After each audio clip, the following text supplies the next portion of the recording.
Ms. Kaplan? May it please the court. Members of the jury, good morning. All right, members of the jury. The evidence has shown that on July 18th, 2014, this community suffered a blow when revered law professor, colleague, son, father, brother, and friend was gunned down in broad daylight in his own home. What enemy or enemies had Mr. Markel made that set into motion such a brutal act? The answer, his own family. What offense had Mr. Markel committed against these people? Wanting to be a good father, refusing to let his children be taken away from him. You've heard a lot about bits and pieces versus the full picture. This is the full picture, ladies and gentlemen of the jury, and this is what all the little bits and pieces over the last couple weeks have added up to. What was the motive for this murder? Wendy Adelson characterized her divorce as unpleasant, but the evidence shows that that is a severe understatement. When they separated in 2012, Wendy Adelson left with the children while Dr. Markel was away on a business trip. This is from State 75. Quote, "The wife was gone, the boys were gone, the house was half plundered, the Schwab accounts had been raided, and divorce papers had been left on the bed. Most importantly, there was no indication of where the wife and children were. Worse, for the first 15 days of the separation, wife refused to give husband any address or phone number for where she lived with the children.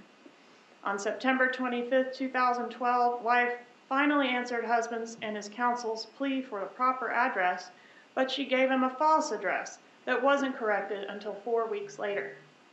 When Markel came home from a business trip and found divorce papers on the bed, they demanded the majority of time sharing with the kids, temporary and permanent child support, temporary, bridge the gap, lump sum, and durational alimony, and the wife's attorney's fees and costs.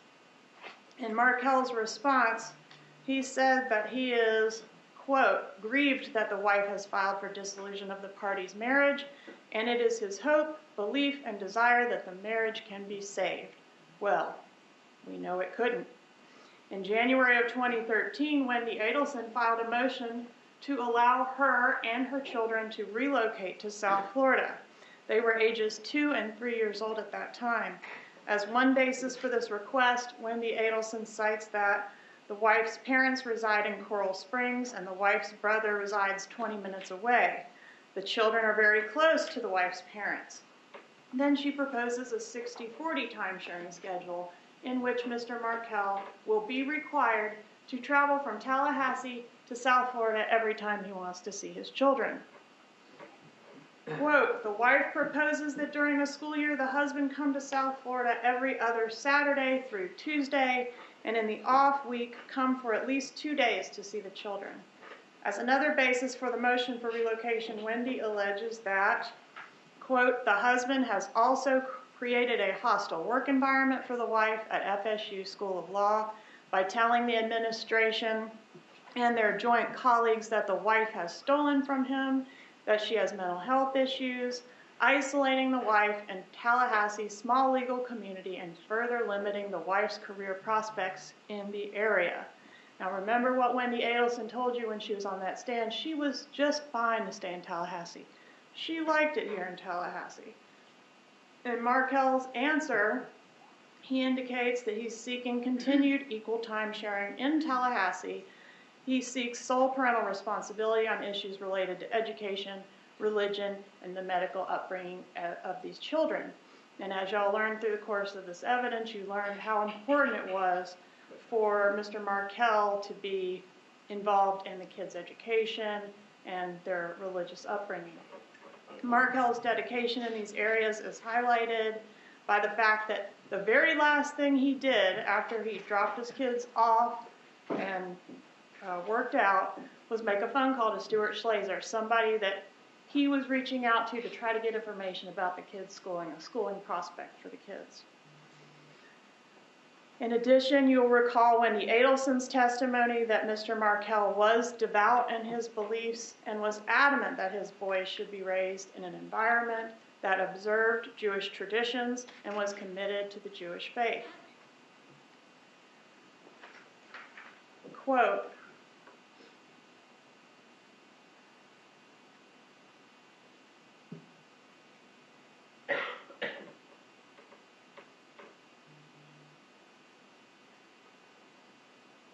once examined in context, the sole reason the wife wishes to relocate with the party's minor children is so she can be closer to her parents. The wife has done nothing to facilitate the children's connection to the Jewish community since the separation. She not only introduced them to a non-kosher diet since the separation, she not only introduced them to, but she on her weekends refused to allow the husband to continue the pre-separation practice they had had of the children attending synagogue. In conjunction with the filings from the divorce, you have these emails that were introduced as States 80. This email is from Donna Adelson to Wendy Adelson, and it's dated May 3rd, 2013. However, Jibbers has made his divorce a full-time job to attempt to get what he's always gotten, his way. The most important part of your divorce is, all caps, relocation. I sincerely hope your attorney understands that this is non-negotiable. Those trips need to be coordinated with a very angry man. Danny thinks he's very important, and he always thinks his needs come first. However, a hot temper and verbal abuse is what you need to emphasize, that you suffered under his reign. Narcissistic personality disorder causes major problems in a marriage, especially when one believes that because he attended Harvard undergrad and Harvard Law, he's clearly better and smarter than anyone else, including you, which technically is correct. It's super important for the judge to get the message that this guy's a big bully.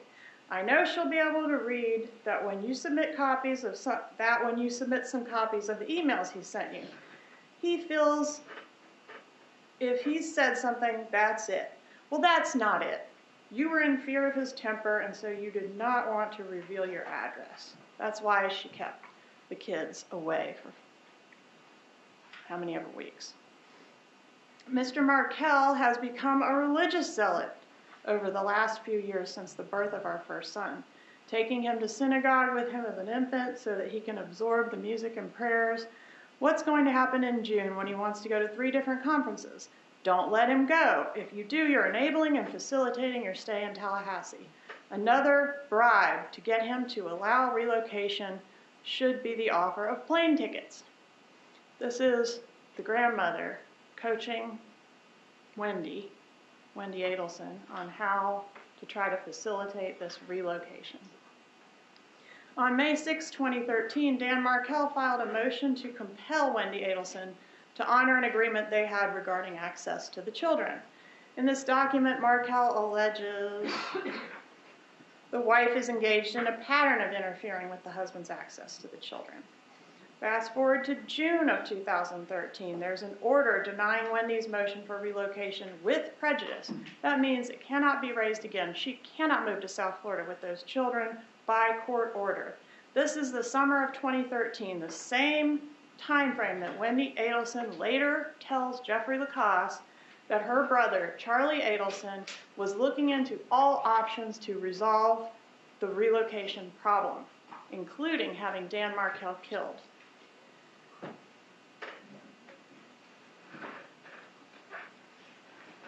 On May and July of 2013,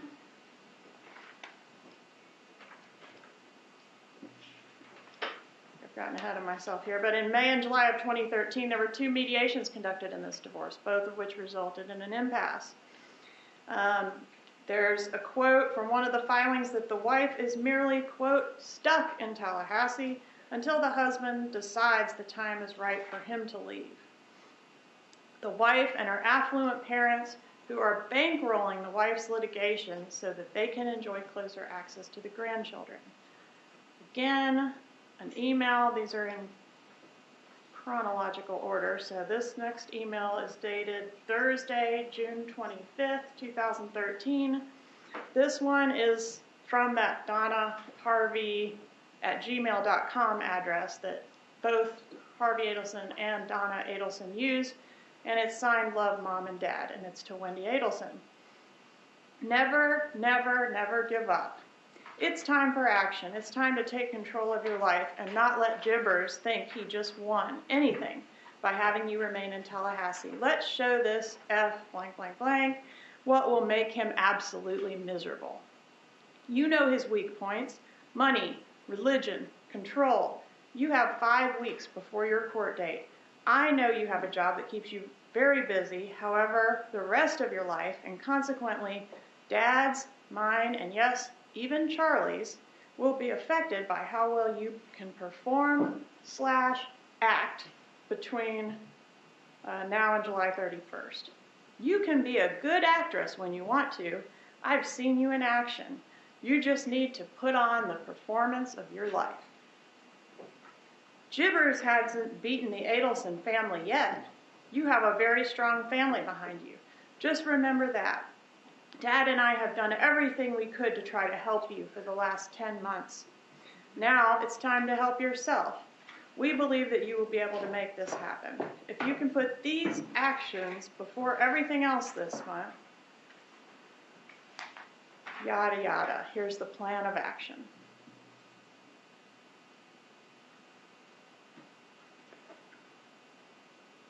Down is up.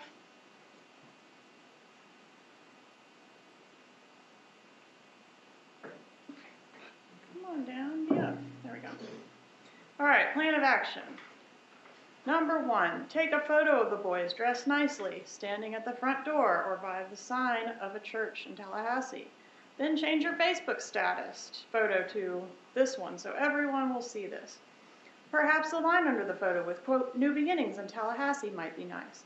Within minutes, Jibbers should either see this or will be getting calls from his friends, acquaintances about this. How happy do you think he'll be? Make arrangements to get the boys caught up with a private tutor, teenage Catholic church member, who will come to the house and teach the young men about Jesus.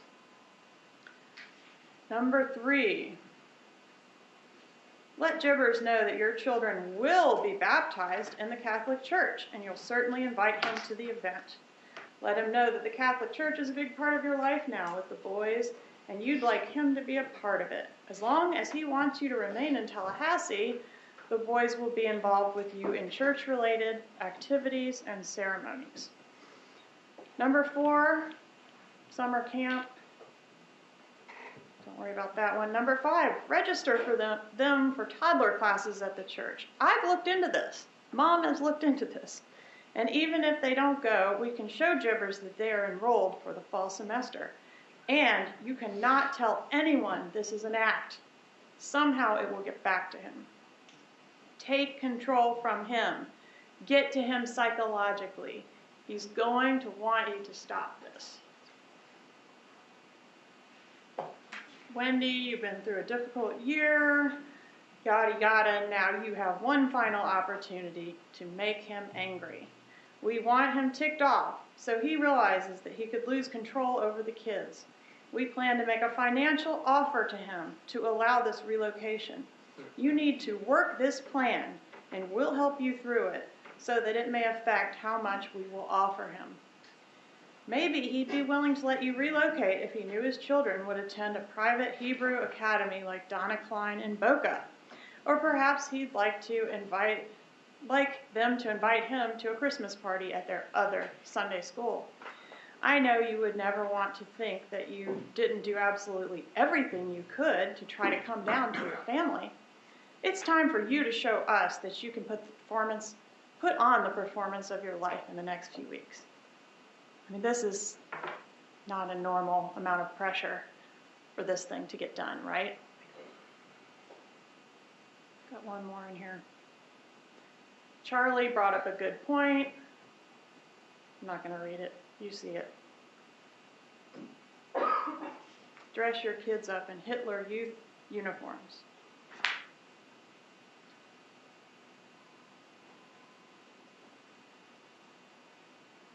Take something from him. You need to take something from him in order to get him to negotiate it back.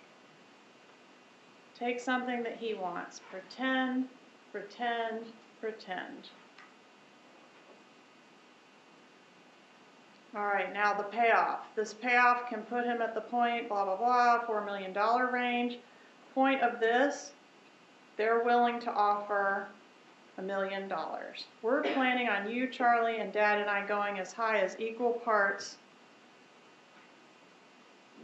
there it is, in a $1 million offer to bribe Mr. Markel to give up his kids.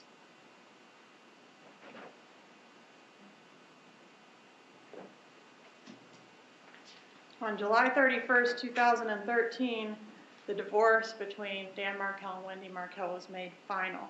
They reached an agreement just hours before the matter was scheduled to go to a trial.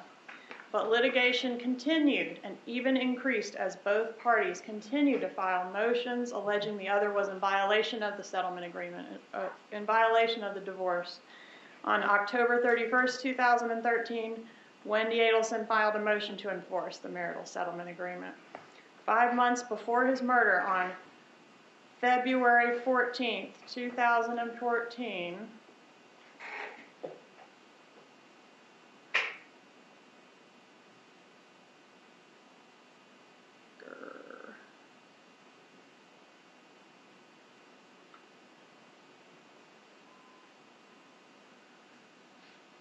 no. All right. February 14th, 2014, so 5 months before the murder, Mr. Markel files this particularly biting counter motion in which he reiterates his feelings about the way she left the relationship, talking about her abandoning the marital home, taking everything out of the home, leaving behind no address. He mentions that she took his stuff, including his tennis racket. He talks about family heirlooms and jewelry that was taken, hundreds of thousands of dollars in cash and equities. And then he talks about the frivolous petition that she filed and how false it was. He talks about how she's an attorney authorized to practice law by the Florida Bar, also a clinical professor of law at Florida State University. Despite her professional and legal obligations to act in a manner that reflects honesty, trustworthiness, and fitness to be a lawyer, and despite the oath that avers the correctness of the financial affidavit on pains of liability for perjury and criminal prosecution, former wife filed a false and misleading financial disclosure form. He's accusing her of a crime. He's threatening to go after her bar card. He's accusing her of being unethical and of lying to the court. Specifically, he's alleging that her TIAA CREF account was not disclosed and that the failure to disclose it renders the settlement agreement null and void. Talks about how she's helped herself to all of this property. She has wealthy parents who placed her in a financial cocoon, and upon belief by paying her legal fees, they allowed and encouraged her to take the most aggressive and unsubstantiated legal postures possible, because there would be no financial consequence for her doing so. Them's fightin' words. It's clear that this was an extremely contentious divorce with high emotions and a lot at stake for both sides. Listen to part of this email from the Donna Harvey email address to Wendy Adelson dated February 18th, 2014. I think it's really important to get the parenting coordinator to either testify or be brought to deposition, perhaps by your attorney, so we can get her to request that Elvis, I don't know why we're calling him Elvis, be court-ordered for psychological testing. And just look at the title of the response. and they're seeking sanctions against each other.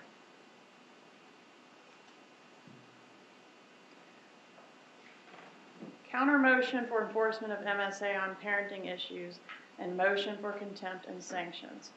On March 26, 2014,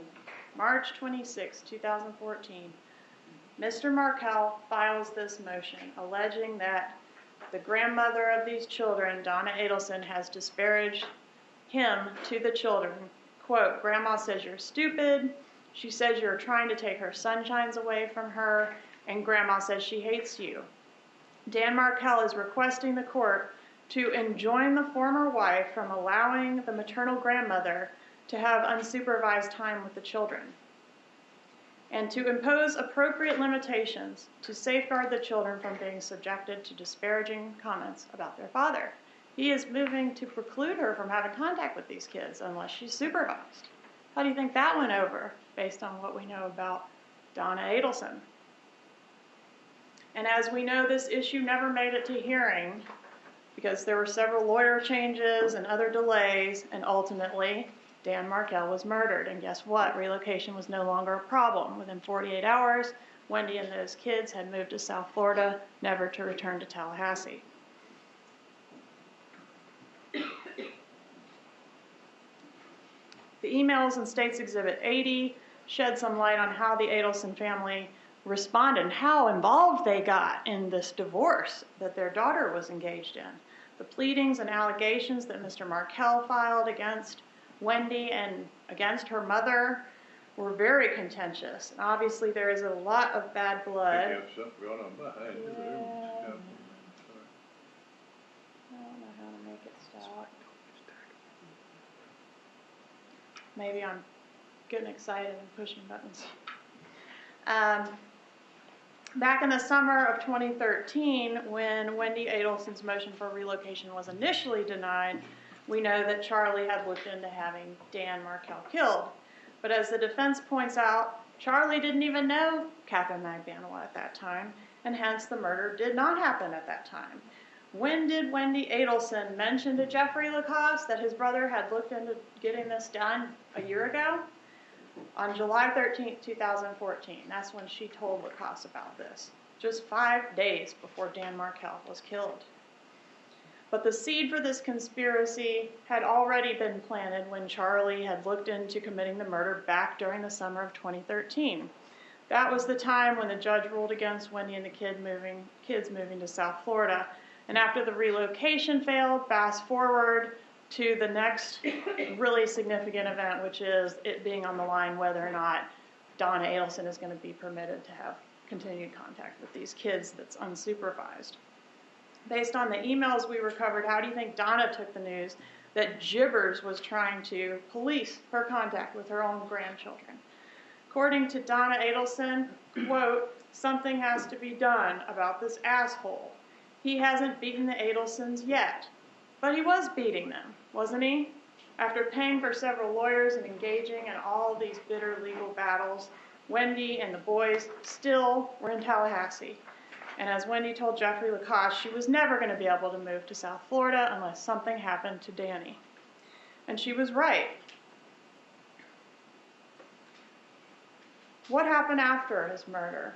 She moved to South Florida, and she systematically erased their father from these boys' lives. She changed their names from Markel to Adelson. Why? Because there was too much media attention with the name Markel in it? Wasn't there a lot of media attention with the name Adelson in it? And if that was really her reason, why drop the middle name that was in honor of the paternal ancestors?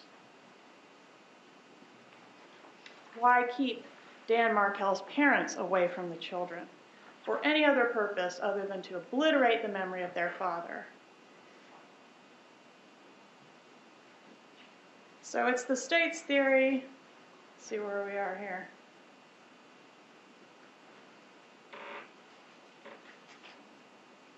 Here's Wendy's trip from her residence down to the crime scene and then to the liquor store, where she purchases bullet whiskey.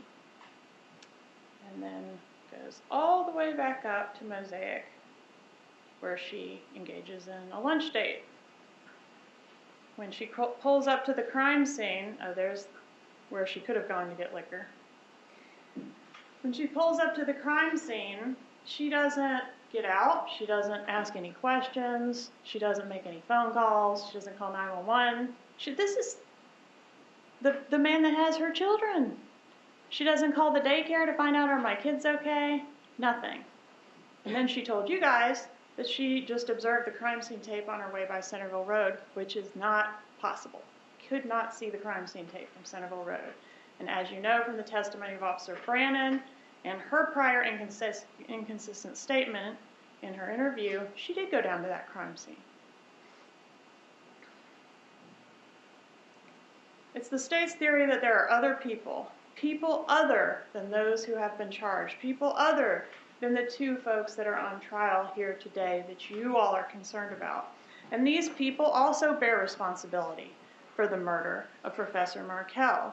Although you are not being asked to decide the guilt of anybody on that top row, and Mr. Rivera's already pled, it's relevant for you to understand the roles that all of these people played, the motive for this crime, in order to make a determination about the guilt of the two folks that are on trial here and for you to decide here today.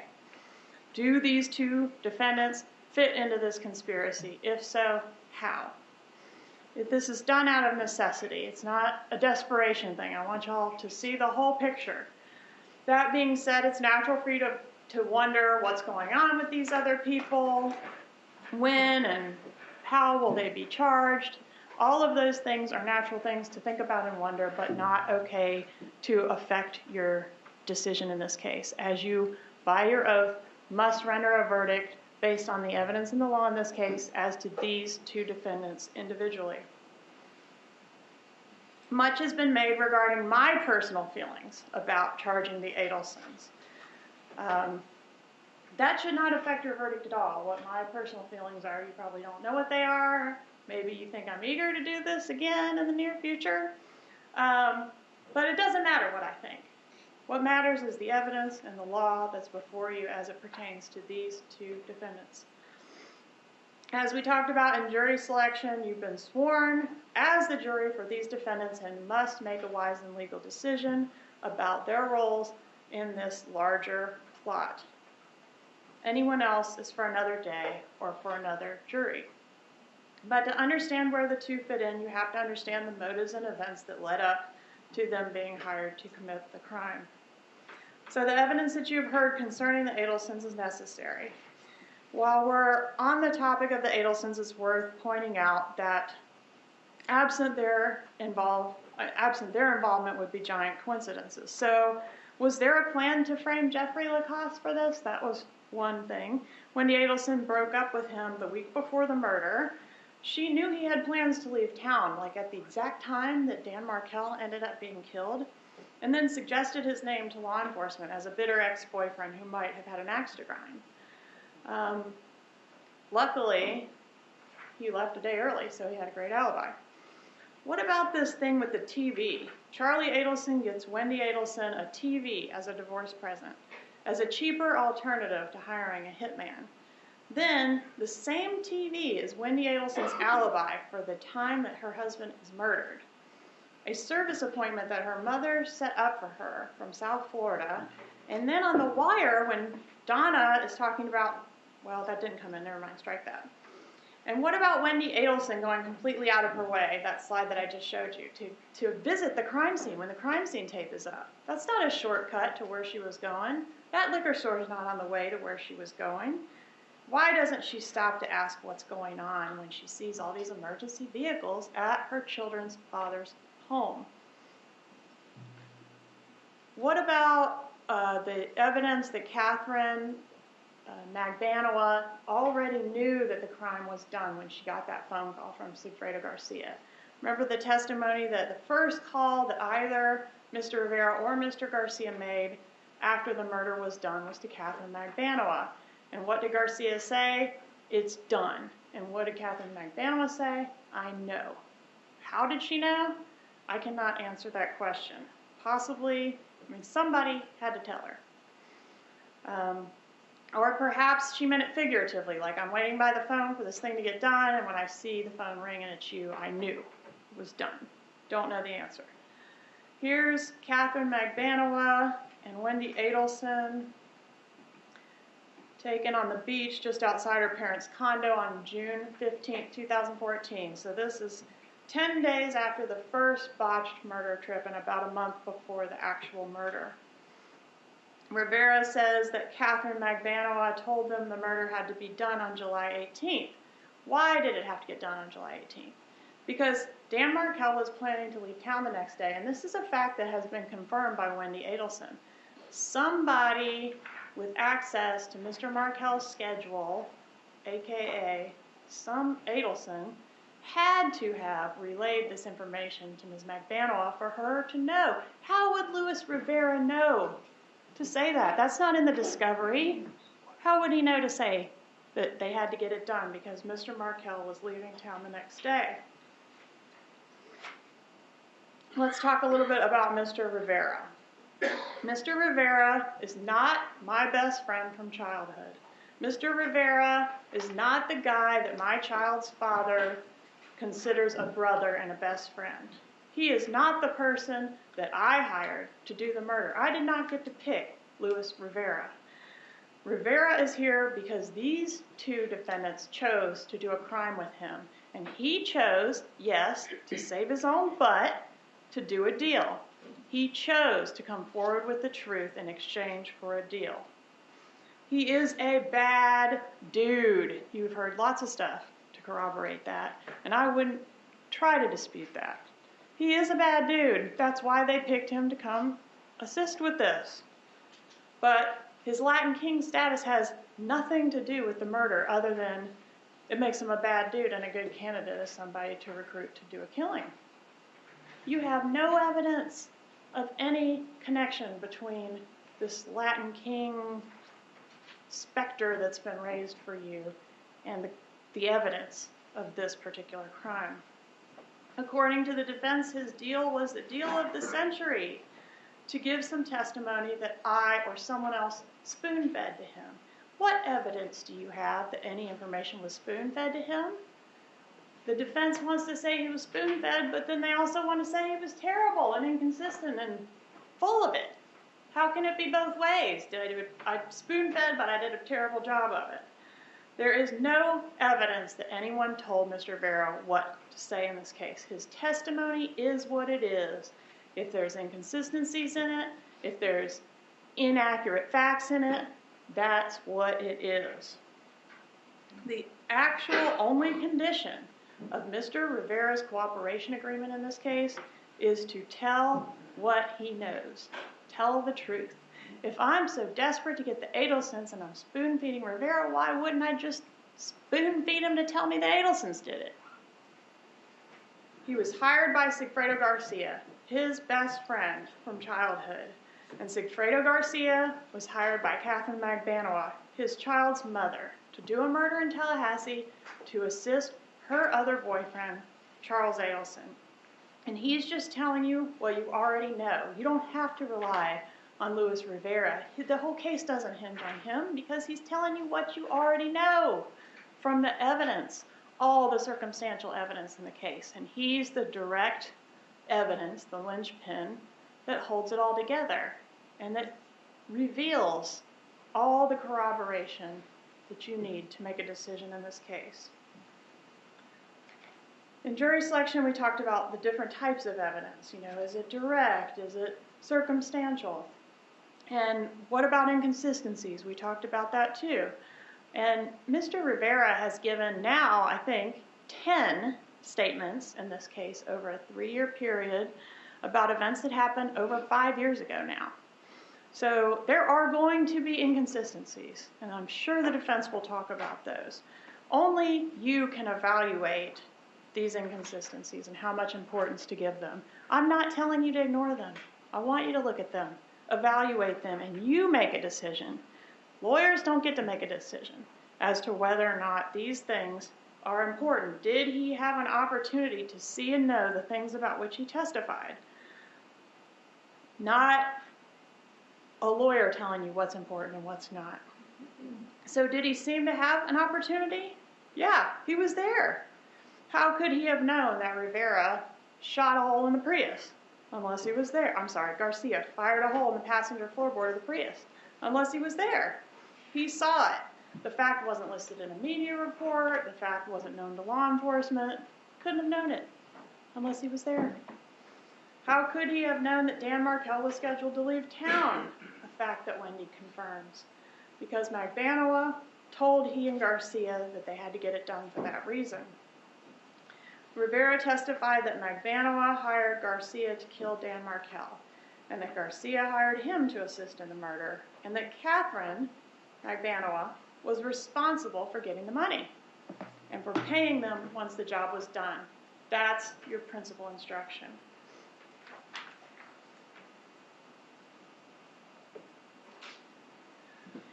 You will notice in this ATM video that was taken at 6:46 p.m. on the day of the murder in Pembroke Pines, Florida, consistent with the two of them having traveled south after committing the murder, you will notice that Rivera is in the dark shirt in the driver's seat and that Garcia is in a white shirt on the passenger side. This is consistent with their positions in the vehicle on the bus video, which was taken just moments after the homicide. Rivera says Garcia was the shooter. You don't have to rely on Rivera for that because the evidence corroborates that. You're not going to be the shooter and the getaway driver. The passenger is in a white shirt. The evidence at the crime scene is consistent with a very accurate, close-range shot by a taller individual.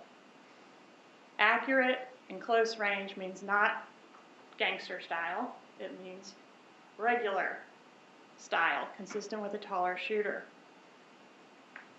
Was it accurate?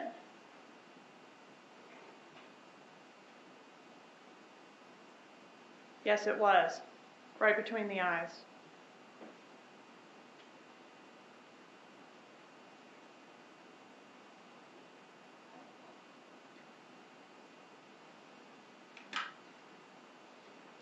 What evidence corroborates what Rivera says? Mr. Geiger heard a gunshot. He got up and he looked out his window and he saw a Prius, a light-colored Prius, pulling out of his neighbor's driveway. That Prius ultimately leads back to Mr. Rivera and Mr. Garcia. Both of their names, well, Rivera's name and Garcia's number are both on the rental contract for that Prius. Let's review how we got from this image where Mr. Geiger looks out his window to the Prius.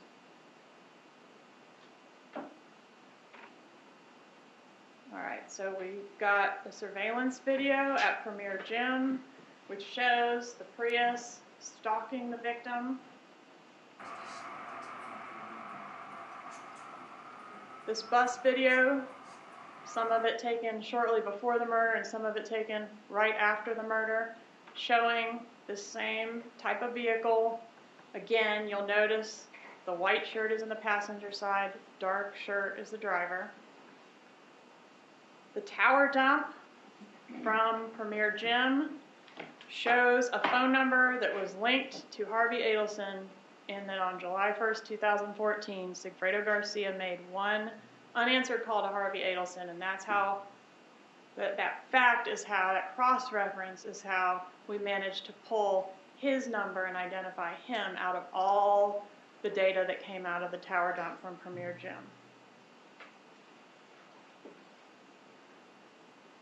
Look at the call frequency. Who does Mr.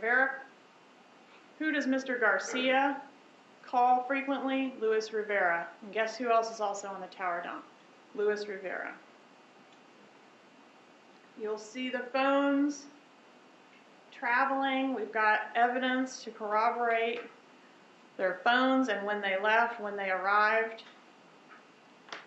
You've got toll plaza information that corroborates or coincides with the phone so that we know exactly when that vehicle was traveling through, when that transponder passed through that particular toll booth. And we were able to learn from that this particular Prius,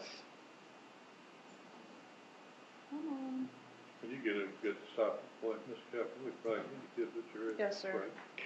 that this Prius was assigned to Schwartz Hybrid Rental Car Place. So Schwartz Hybrid Rental Car Place basically is the owner of this transponder. They have Priuses that this transponder could potentially be attached to. When we go to Mr. Schwartz says, yes, that transponder was in fact affixed to a green Prius. That's how we put the Prius, that's how we connect the Prius that Mr. Geiger initially saw fleeing the crime scene and tie it to the rental contract, which has Mr. Rivera's name and his number, and Mr. Garcia's number listed under brother. Chaudrick Nobles also puts both men on both trips. He talks about the two having car trouble on the second trip. Well, they've had car trouble on both trips, but the second trip is when Mr. Garcia repairs the hose on the Prius. We later learn from Mr. Rivera's proffer how the hole got there. We go back to the Prius and confirm, yes, in fact, a hole is in the passenger side floorboard. The hole did damage the fuel line, as Mr. Rivera indicated, and the fix that Mr. Garcia put on the vehicle is still there. This would be a good stopping point, Your Honor. All right, well, we take 15 minutes. Just leave your notes and instructions where they are.